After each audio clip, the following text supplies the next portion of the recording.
ये तुम्हें क्या हुआ सुनैना? तुम्हारी शादी है आज? वो विस्फारित नेत्रों से उसको देख रहा था। मुझे गौर से देखे विवान, सारा ने उसकी आंखों में झांकते हुए उसके करीब आकर कहा, तुम बेशक बहुत सुंदर हो, पर मुझसे क्या चाहती हो सुनैना? मैं सुनैना नहीं, सारा हूँ विवान बाबू। वो थरथराती आवाज में बोली, सारा? कौन सारा? वो ध्यान से उसके लहंगे को देखने लगा, कहीं ये वो ही तो नहीं। अचानक उसका दिल उछल के उसके हाथ में आने को।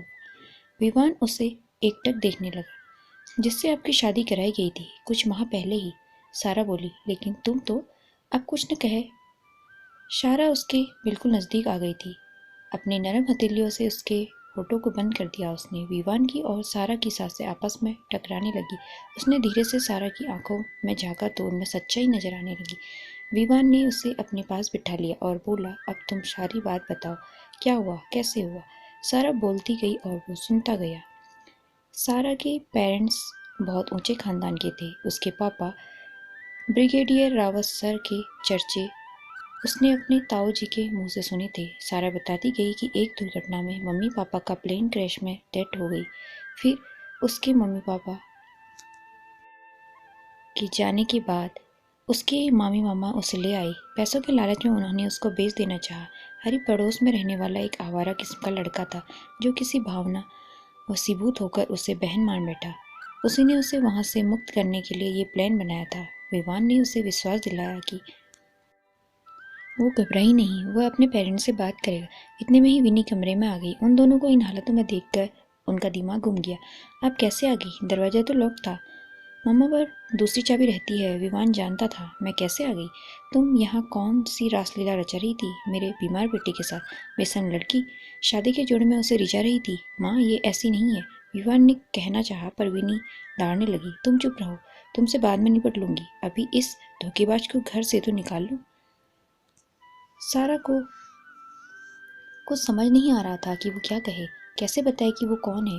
वो असहाय सी विवान को देखने लगी, पर इस समय विनी बहुत गुस्से में थी। कुछ भी सुनने की स्थिति में नहीं थी शायद। दोनों ने ही इसी में खैर समझी कि चुप रह जाए, फिर समझा लेंगे। लेकिन वो जिद पर अड़ी थी कि सुनैना को ये घर अभी खाली करना पड़ेगा। विवान ने पहली बार माँ से कहा, आप इतनी क्रूर कैसे हो सकती हैं? कम से कम आज रात इसे यहाँ रहने दें, कल ये यहाँ से चली जाएगी।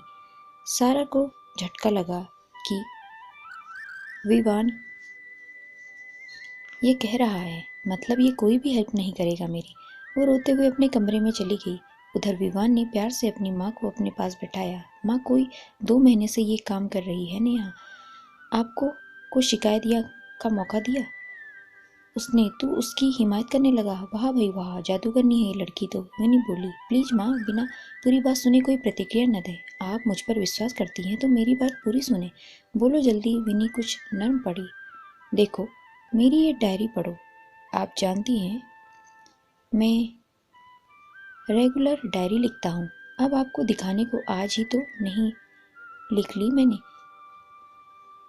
विनी एक सांस में उसकी डायरी के वो पन्ने पड़ गई। ये सब क्या है विवान? वो आश्चर्य से भर गई। यही सच है माँ? तो तुम दोनों पहले से ही जानते थे एक दूसरे को? हमारी आंखों में धूल झोंक रहे थे इतने दिनों से। विनी सिर पकड़ के रह गई। नहीं माँ, आप समझ नहीं रही। मुझे आज अभी सारा ने ये सब बताया। अब ये सारा कौन है? विनी बोली, मतलब सोनिया ने। इसका असली नाम सारा ही है। वो बोला, बेटा, मैंने धूप में बाल सफ़ेद नहीं किए। तू क्यों नहीं कह देता कि तू उसके रूप चाल में बुरी तरह फंस चुका है? कहकर भी नहीं रोने को हो आई।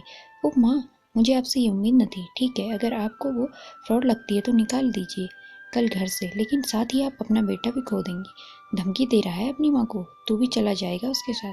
नहीं माँ, मैं और किसी से शादी नहीं करूँगा। वो मेरी पत्नी है। मैं कब से उसे ही ढूंढ रहा था। फिर उसका घर परिवार भी बहुत प्रतिष्ठित है। वो अलग बात है कि उसके सगे लोगों ने ही उसके साथ धोखा किया है, और अब हम भी। वो रात सब पर बहुत भारी थी। सारा रो रही थी कि कल ये घर, उसका अपना घर, ससुराल छोड़ना पड़ेगा। पता नहीं किस्मत कहाँ ले जाएगी अब।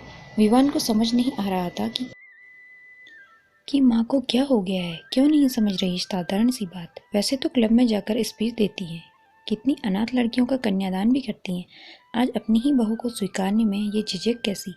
और एक तरफ खुद विनी थी। क्या करूं? लग तो रहा है